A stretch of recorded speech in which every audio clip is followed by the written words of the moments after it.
Film oh my God 2 की काफ़ी चर्चा हो रही है इसकी कहानी की वजह से, इसके कॉन्सेप्ट की वजह से। और इस वक्त मेरे साथ मौजूद हैं man of the moment, film के डायरेक्टर अमित राय। बहुत बहुत स्वागत है एबीपी न्यूज़ में। ओ माय गॉड 2 जो फिल्म है उसकी काफ़ी तारीफ हो रही है, खासकर इसका जो कॉन्सेप्ट है सेक्स एजुकेशन के बारे में बात करती है और एक बहुत ज़रूरी सब्जेक्ट है। आपने इस फिल्म को बनाने के बारे में कैसे सोचा? और उसके इसके अलावा भी मैं काफ़ी सवाल पूछूंगा आपसे। पहले ये बताइए कि ये ख्याल कैसे आया? आप इस फिल्म के लेखक भी हैं। जी। नहीं, आपका अगर सामाजिक भान हो कि आप जिस समाज में रह रहे हैं वहाँ आसपास क्या घट रहा है तो कहानियाँ आपके इर्द-गिर्द होती ही हैं। घटना तो मेरे घर की ही थी जब बच्चे ने एक मोबाइल हैक करके मेरा ईमेल आईडी पासवर्ड क्रैक कर लिया, तो मुझे लगा यार ये तो फिर कल को कुछ भी क्रैक कर लेगा, यूट्यूब पे देखना हो कुछ भी। और अगर समझो मैं नहीं उपलब्ध रहा, मैं कहीं बाहर हूँ और कोई किसी ने उसको नहीं बताया और उसने कुछ जानना चाहा जो उसकी उम्र में नहीं जानना है और वो उसको कोई बहका दे, तो वो एक मोबाइल रूपी जिन या स्मार्ट टीवी है जो उसको सब कुछ बता देगा। तो तो आपके मुझे बेटे ने आपका मोबाइल का मेरा password email ID hack? Hack करके अच्छा। पता नहीं उसने अपने आप खोल दिया, कुछ भी करना नहीं पड़ा मुझे उसके। अच्छा। तो उसने बताया नहीं, मुझे नहीं मालूम कैसे किया उसने। सो मुझे लगा कि ये जो कितने टेक साल का बेटा था? 8th में है। अच्छा। तो मैंने बोला कि यार अगर ये ऐसा कर लेगा तो कभी भी कुछ भी कर सकता है। तो आई थॉट दैट कि ये जो बदलाव है ना, जो टेक्नोलॉजी आपको कर रही है वो समाज के अंदर भी बदलाव हो रहा है। तो मुझे लगा अगर शिक्षा को लेकर अगर ऐसा होगा और कोई ऐसी जो एजुकेशन जो इस उम्र की नहीं है, तो सबसे पहले मेरे पास सेक्स एजुकेशन का ही है, तो फिर कहानी ने जन्म वहीं ले लिया था। अच्छा। और फिर वो आसपास के बहुत सारे डेटा होते हैं जो इर्द गिर्द होता रहता है, आपके जीवन का खुद का भी कुछ एक्सपीरियंस होता है ये जब घटना कितने साल पहले की है जब बेटे ने वो क्रैक कर लिया था और आपको ये ख्याल आया? अ, मुझे लगता है 2-3 साल 3 साल पहले ऐसे कुछ है। अच्छा। मैंने लिखने में दिमाग में कुछ और चल रहा था, फिर वो पास होते फिर इस तरह सेक्स एजुकेशन को आया और बाप और बेटा उस कहानी में जन्म ले गए कि दो बच्चों की कहानी हो सकती है जिसमें बेटे ने कुछ गलती किया है और बाप ले जाएगा आगे करके। तो मतलब आपकी इस फिल्म के सक्सेस के पीछे आपके बेटे का हाथ है, ऐसा हाँ, बोल सकते हाँ, हैं? कह सकते हैं। नहीं, अनजाने में ही सही। हाँ, अनजाने में ही सही। और कई दो और लोग भी हैं जिन्होंने अपने-अपने किस्से बताए थे, जो आस-पास के लोगों ने। जैसे वो बच्चा जो जो बच्चों से ज़्यादा बुली किया जाता है, वैसा भी एक किस्सा हमारे एरिया में हुआ था। तो वो किस्सा भी इसमें है कि कैसे उस बच्चे को बच्चे उसके मतलब आस-पास के आपने रियल लाइफ से कहानियाँ इंस्पिरेशन ऐसी ली है आती और हैं, आप जब काल्पनिक कुछ फिल्म काल्पनिक बनाई। में ऐसे करते हैं, तो आपकी कहानियाँ ऐसे ही बनती हैं। और फिर वो आप कभी रिवील नहीं करते सोर्स क्या है। तो ये बताइए कि ओ माय गॉड 2 अब एक हिट फिल्म साबित हो चुकी है, बहुत अच्छा बिजनेस कर रही है। सामने गदर 2 है, लेकिन उसके बावजूद उसने अपना होल्ड बनाए रखा है और क्रिटिक्स को भी पसंद आई है, मासेस को भी पसंद आ रही है। ये जो फिल्म की सफलता है, इसको लेकर आप कितने खुश हैं? और सबसे अच्छा कॉम्प्लीमेंट क्या मिला आपको फिल्म की सफलता को लेकर और फिल्म फिल्म बनाने को लेकर, इतनी अच्छी फिल्म बनाने को लेकर? नहीं, कॉम्प्लीमेंट सबसे पहले मेरे को जो अक्षय जी के पास हम लोग किसी सेट पे गए थे और फिर वो निकलते उन्होंने धीरे से बोला, एक मिनट सुनना जरा।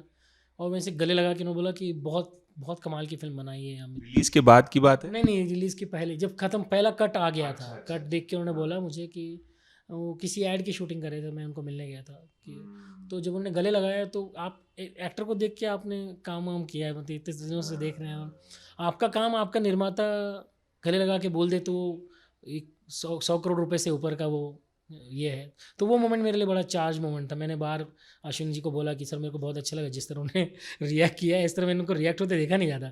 तो बोला नहीं, उनको लगा होगा तो बहुत बड़ा मोमेंट था बहुत बड़ा मोमेंट था। वो रिकॉर्ड नहीं हो पाया, खैर वो तो मुझे याद है, उनको याद है। तो ऐसा मोमेंट था। और दूसरा सफलता का श्रेय या ऐसे बोलेंगे तो आप तो देखिए सफलता का श्रेय सभी को जाता है। शुरू में सफलता का श्रेय ये सवाल नहीं पूछा मैंने। मैंने पूछा कि इसकी सफलता को लेकर आप कितने खुश हैं? आप क्या कहना चाहेंगे? नहीं, इतनी खुश। बड़ी हिट हो गई है ये फिल्म। नहीं, सफलता का पैमाना सबके लिए अपना अलग अलग होता है। अब ये फिल्म अगर 800 करोड़ कर रही होती तो भी वही खुशी होती जो अब ये 100 करोड़ कर रही है तभी उस पर हो रही है। मेरे लिए सफलता ज़्यादा उस पर मायने रखती है जिस तरह लोगों ने इसको प्रतिसाद दिया है। क्योंकि अगर ये किसी दो परिवार में भी वो बात हो जाए ना कि वो फिल्म देख के आने का तो बोले पापा हम लोग बैठ के बात करेंगे क्या, मेरे को ऐसा एक ख्याल आया है मन में और मेरे को लगता है ये नेचुरल है क्या, मेरे को लगता है कहीं पाप तो नहीं है।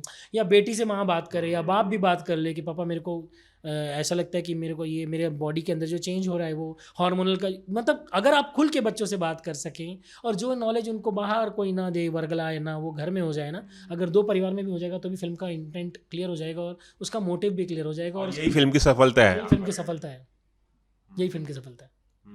अम, इस बारे में बात करना बहुत ज़रूरी है कि फ़िल्म की रिलीज़ से पहले ये फ़िल्म सेंसर बोर्ड में फंसी होने की वजह से ज़्यादा चर्चित रही। फ़िल्मों की चर्चा किसी और वजह से होनी चाहिए, एंटिसिपेशन होना चाहिए लोगों में, लेकिन इस फ़िल्म की चर्चा जो है सेंसर बोर्ड में इसके कट्स को लेकर, जो 27 कट्स मिले हैं और जो बदलाव किए गए हैं उसको लेकर हुई है। आप क्या कहना चाहेंगे इन बदलावों पर? और सेंसर बोर्ड ने इसे ए सर्टिफिकेट दिया है। आपने ये फ़िल्म टीनेजर्स के लिए बनाई है, बच्चों के लिए बनाई है, और वो फ़िल्म देख नहीं पा रहे हैं, तो उसके बारे में आप क्या कहेंगे कि ए सर्टिफिकेट मिला है और इससे दर्शकों का जो फुटफॉल है वो भी प्रभावित हुआ है? हाँ, 100% प्रभावित हुआ है। वो मेरे को एग्जीबिटर्स ने भी बताया कि सर, अगर ये फ़िल्म यूए होती ना आपकी, तो ये 100 की जगह 200 करोड़ करती। अब ये नुकसान, आर्थिक नुकसान है, उसको जाने दीजिए, वो तो हमारे निर्माता आराम से, उन्होंने बोला कोई बात नहीं जी, क्योंकि अगर वो ऐसा होता तो फिर वो हम लोग कोई दूसरा मसला निकालते और करते कि किसी भी तरह आप यूए दो।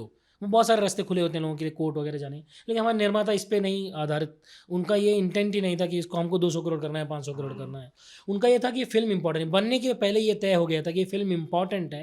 एक्टर ने भी, क्यामी जी ने काम भी हामी इसीलिए भरी कि रोल नेगेटिव है, मैंने ऐसा कोई रोल किया नहीं है। बाद में मेरे करियर पे बेस पे ये होगा कि लोग मेरे को इस तरह का रोल ना पूछने लगे। मैं लीड काम करती हूँ, मैं हीरोइन हूँ, लेकिन मैं फ़िल्म फिर भी करूँगी, तुम्हारे लिए नहीं करूँगी, ये फ़िल्म इंपॉर्टेंट है इसलिए करूँगी। वो बहुत इमोशनल मोमेंट था मेरे लिए जब उन्होंने ये कहा था। मैंने फ़िल्म के बाद भी उनको यही वॉइस नोट लिख के भेजा कि मैं हमेशा याद रखूँगा आपने जो कहा था। अक्षय कुमार का भी फ़िल्म में ये आना इसलिए इंपॉर्टेंट है कि भाई ये फ़िल्म इंपॉर्टेंट है, सब्जेक्ट इम्पोर्टेंट है। इंपॉर्टेंट है। पंकज त्रिपाठी जी का आना भी और पवन मल्होत्रा का और बाकी सारे कास्ट एंड क्रू का, तो खैर वो लोग को तो काम के विषय पे भी आए, लेकिन सबने इसी आधार पर, हाँ, क्योंकि उनको कहानी, अगर उनको ये लगता तो हमें पहले ही ये इसकी भनक लग जाती कि वो बोल रहे हैं यार तुम ये फिल्म बना तो रहे हो लेकिन बहुत बोल्ड है। गोविंद नामदेव मेरे को कहते कि मैं नहीं करूंगा यार, मैं ओ माय गॉड 1 किया, पहले मैं एक बार हीट झेल चुका हूँ, ये दूसरी बार फिर मेरे को फंसा रहे हो तुम। सब ये कर, लेकिन उनको मालूम था ये फिल्म इंपॉर्टेंट, क्योंकि किसी ने भी उसको उस दृष्टि से नहीं देखा कि ये वल्गर फिल्म है या एडल्ट फिल्म है या ख़राब फिल्म है या किसी को हम अक्यूज़ करने के लिए, किसी को बदनाम करने के लिए या किसी सनातन धर्म का कुछ नुकसान करने के लिए कर रहे हैं। हमारे को बहुत अच्छी तरह से क्लियर था कि हम एक सजग रूप से जिम्मेदारी से ये काम करने जा रहे हैं और हमारे सारे एक्टर पढ़े लिखे, समझदार और समाज में एक रुतबा रखने वाले लोग हैं। तो सेंसर बोर्ड को ये बात क्यों नहीं समझ में आई? सेंसर बोर्ड किस किस दबाव में था आपको लगता है? उनकी होगी कुछ मजबूरी, उनकी पिछले एक्सपीरियंस का कुछ होगा, मुझे इसका अभी तक अंदर, मुझे इस, मैं ये डिकोड ही नहीं कर पा रहा हूँ कि ये सौतेला व्यवहार हुआ क्यों है। फिर एक फिल्म को लेकर ये करो वो करो, दूसरा नुकसान एक्टर का भी हुआ जिसने परफॉर्म किया इतना अच्छा शिव के रूप में, फिर उसको एक मैसेंजर बनाओ, फिर एक एनिमेशन करो, फिर ये वो जल्दी जल्दी काम करो, 70 घंटे के अंदर फिल्म बना के फिर से प्रस्तुत करो क्योंकि 11 की रिलीज़ है। ये सब अफरा तफरी में आप कैसे एक्सपेक्ट करेंगे कि आदमी जो सोच रहा है वो छोड़कर दूसरे किसी पछड़े में पड़ गया। लेकिन सेंसर बोर्ड से आपका स्ट्रगल भी काफ़ी लंबा चला। आपने और भी इससे ज़्यादा कट, 27 से ज़्यादा, शायद 34 कट दिए थे, और आप लोगों ने काफ़ी मशक्क़त की, तब जाकर 34 कट के 27 कट हुए। और वो क्या क्या मशक्क़त करनी पड़ी? आप हाथ जोड़ के खड़े थे, मिन्नतें कर रहे थे, ऐसा भी हमने। ऐसा तो नहीं है कि उनके ऐसे हाथ पैर ऐसे लिटरली आप नहीं कह सकते, हम मिन्नत तो हम लोग कर रहे थे। हमने बोला कि सर फिल्म हमने बच्चों के लिए बनाई है और हम चाह रहे हैं कि टीनेजर देखें। हमारे निर्माता ने कहा भी कि सर ये फिल्म, ये अभी किसी प्रेस में ही कहा था उन्होंने, जब शो में कहा था कि ये पहली एडल्ट फिल्म है जो टीनेजर के लिए बनाई गई है। अक्षय सर ने ऐसा कहा, तो बड़ा ही कॉन्ट्रडिक्शन है कि यार आप बनाए फिल्म है टीनेजर के लिए और उसको एडल्ट सर्टिफिकेट दे रहे हैं, तो वो तो देखेंगे ही नहीं। मतलब जिनके लिए खाना बना के परोसा है वो आने वाले नहीं खाने के लिए। तो अक्षय कुमार भी एक थिएटर में गए थे, तो उन्होंने ऑडियंस से बात करते हुए ये बात उन्होंने वहां पे कही थी कि ये पहली एडल्ट फिल्म है जो टीनेजर के लिए बनाई गई। हाँ, क्योंकि देखिए आहत वो भी होंगे, भले वो दिखा ना रहे होंगे, क्योंकि उनके 2-4 रोल हैं उनके। एक तो समाज में उनका बड़ा रुतबा है, स्टार हैं, प्रोड्यूसर भी हैं और एक्टर भी हैं, तो हर लेवल पे वो उनको अपना एक जिम्मेदारी निभाना है, तो वो उसका बैलेंस बना रहे हैं।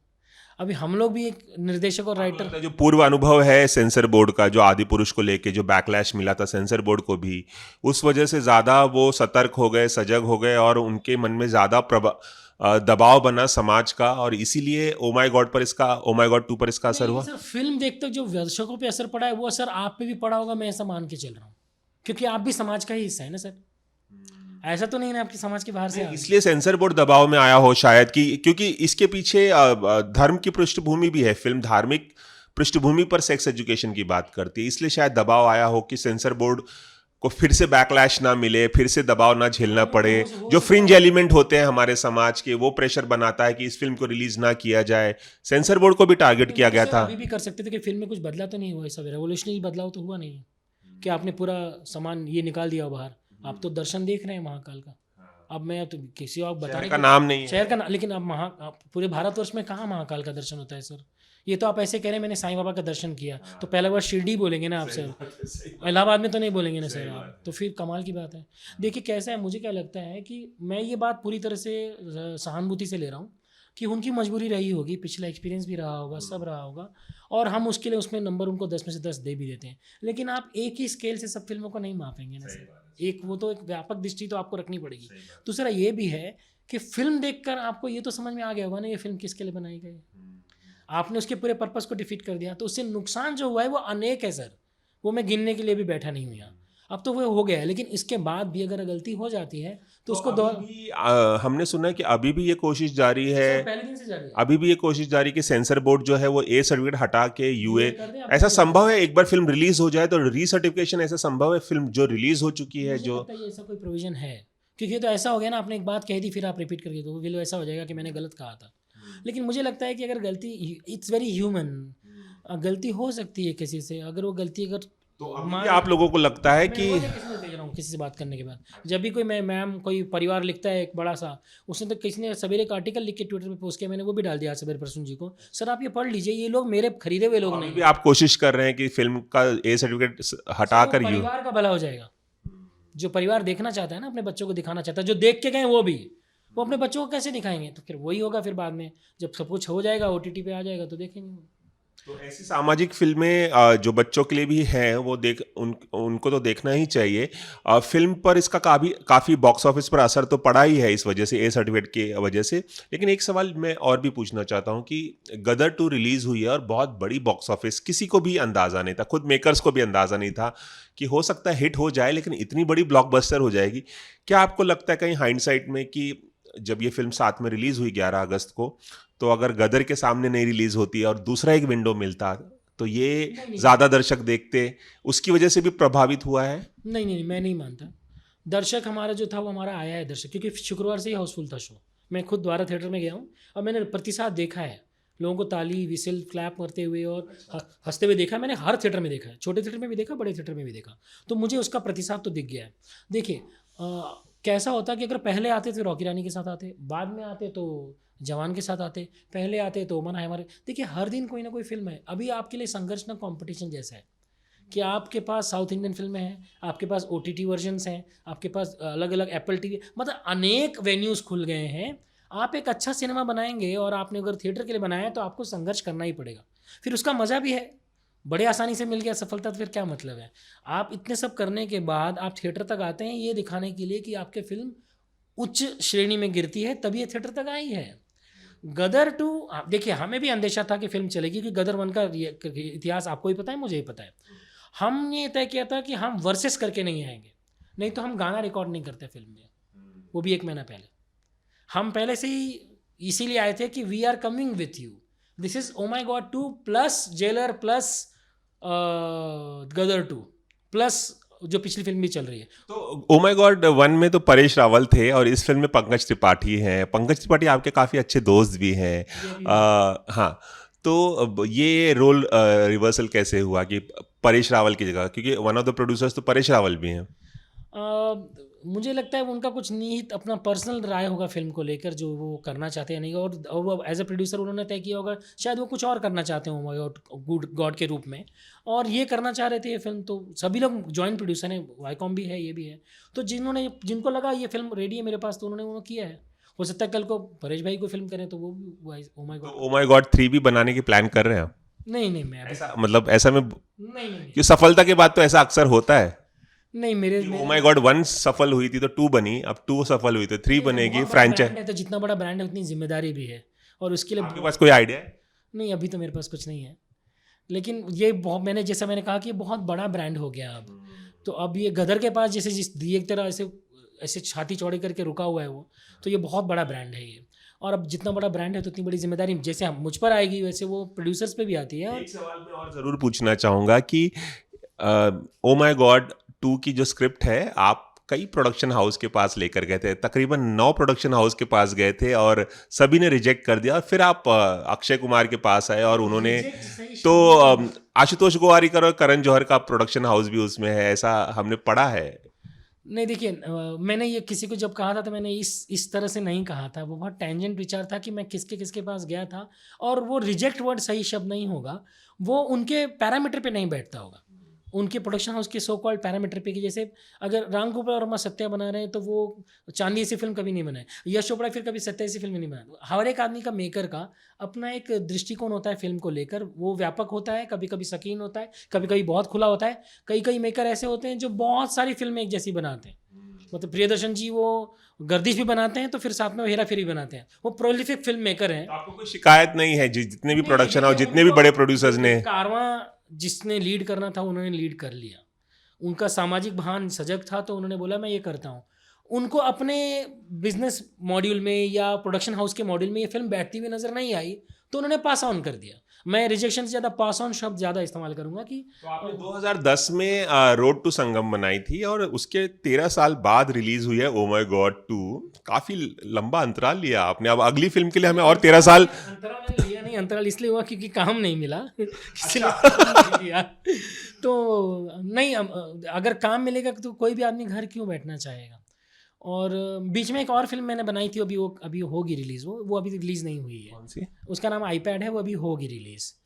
तो बताना चाहेंगे इस फिल्म के बारे में? नहीं, अभी वो आएगी, वो भी सस्पेंस है, आप देखेंगे तो आपको भी अच्छा लगेगा फिल्म। तो वो भी अभी रिलीज़ करेंगे।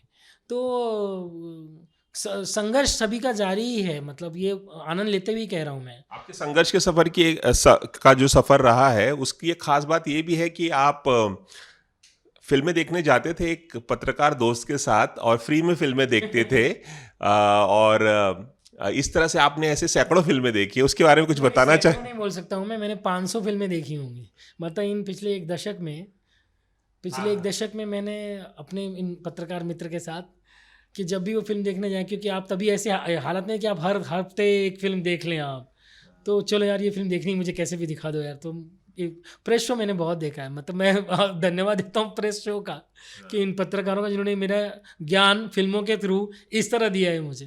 तो ऐसा कह सकते हैं कि ऐसी हालत नहीं थी कि आप टिकट खरीद कर फिल्म देखने जाएं और दोस्त आपका सहारा बने ऐसे? हाँ, ये कह सकते हैं आर्थिक, मतलब वैसा नहीं, लेकिन परिवार चलाना होगा तो उतना पैसा फिल्मों में खर्च करना हो, और मैं डाउनलोड करके फिल्म नहीं देखता कभी भी, बहुत सिनेमा घरों में से? क्योंकि मुझे फिल्म सिनेमा घरों में देखने का ही आनंद आता है।